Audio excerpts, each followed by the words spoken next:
অক্ষয় তৃতীয়া বছরের অন্যতম গুরুত্বপূর্ণ দিন। জনমানুষের বিশ্বাস এই দিনে যা কিছু করা হয় তা অক্ষয় হয়ে থাকে। ঐতিহাসিক এই দিনে ঘটেছিল একাধিক গুরুত্বপূর্ণ ঘটনা।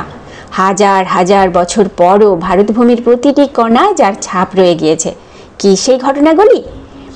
আসুন আজকে সেই কথাগুলোই বলি। হ্যালো এভরিওয়ান, চলে এসেছি আমি পাপিয়া বেশ কিছু পৌরাণিক কথা নিয়ে অক্ষয় তৃতীয়া সম্বন্ধে।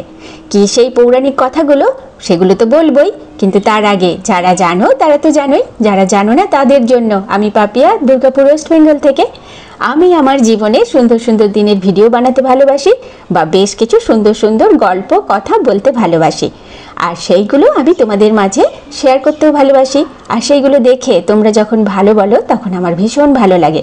সেই জন্য আমার ভিডিওগুলো দেখে অতি অবশ্যই লাইক কমেন্ট করতে হবে। এবার চলে আসি অক্ষয় তৃতীয়া নিয়ে কি পৌরাণিক কথাগুলো আছে সেইগুলো। অক্ষয় তৃতীয়ার দিনই কুবেরের তপস্যায় সন্তুষ্ট হয়ে মহাদেব তাকে অসীম ধন ও ঐশ্বর্য প্রদান করেছিলেন। এই কারণে এই দিন বৈভব লক্ষ্মীর পুজো করা হয়।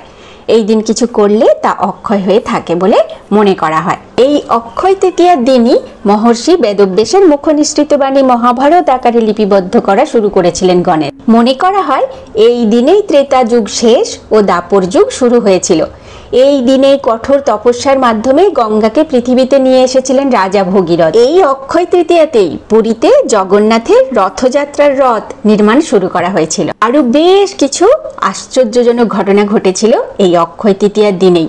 এই দিনই দেবী অন্নপূর্ণার আবির্ভাব হয়েছিল। অক্ষয় তৃতীয়াতেই শ্রীকৃষ্ণের সঙ্গে দেখা হয়েছিল বাল্যসখা সুদামার। মাত্র এক মুঠো চালের বিনিময়ে সুদামার সব দুঃখ কষ্ট মোচন করেছিলেন শ্রীকৃষ্ণ। এই অক্ষয় তৃতীয়ার দিনই আরও একটি আশ্চর্যজনক ঘটনা ঘটেছিল। হস্তিনাপুরের রাজসভায় দুঃশাসন যখন দ্রৌপদীর সম্মানহানির চেষ্টা করেছিল, দ্রৌপদীর প্রার্থনায় সাড়া দিয়ে অদৃশ্য হয়ে রাজসভায় প্রবেশ করে তাকে অনন্ত বস্ত্র প্রদান করেছিলেন শ্রীকৃষ্ণ। আরও একটা বিস্ময়কর ঘটনার কথা বলি।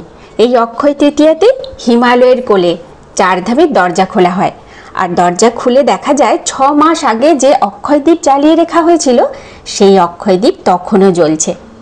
কতখানি বিস্ময়কর বলুন দেখি। অক্ষয় তৃতীয়া সম্পর্কে আমি যে কটা জিনিস জানতাম সেই কটা আপনাদেরকে বললাম। আর যদি আপনাদের জানা থাকে তাহলে অতি অবশ্যই কিন্তু কমেন্ট করে আমাকে জানাবেন, তাহলে আমারও কিন্তু ভীষণ ভালো লাগবে। বিশেষ দিনে ভালো কিছু কাজ করতে হয়, সেই জন্য আমিও কিন্তু আমার বেশ ভালো লাগা রং তুলি এটা নিয়ে আবার শুরু করেছি।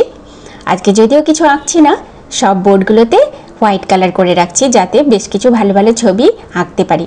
আর যখন আঁকবো সেগুলো অবশ্যই অবশ্যই আপনাদেরকে কিন্তু দেখাবো। আর আপনাদের অতি অবশ্যই ভালো লাগলে লাইক কমেন্ট করে সেগুলো জানাতে হবে। আজকের ভিডিওটাতে এই পর্যন্তই। দেখা হচ্ছে পরবর্তী ভিডিওতে আবার বেশ কিছু ভালো ঘটনা বা ভালো কিছু কথা নিয়ে। ততক্ষণ পর্যন্ত টাটা বাই বাই, ভালো থাকবেন সবাই।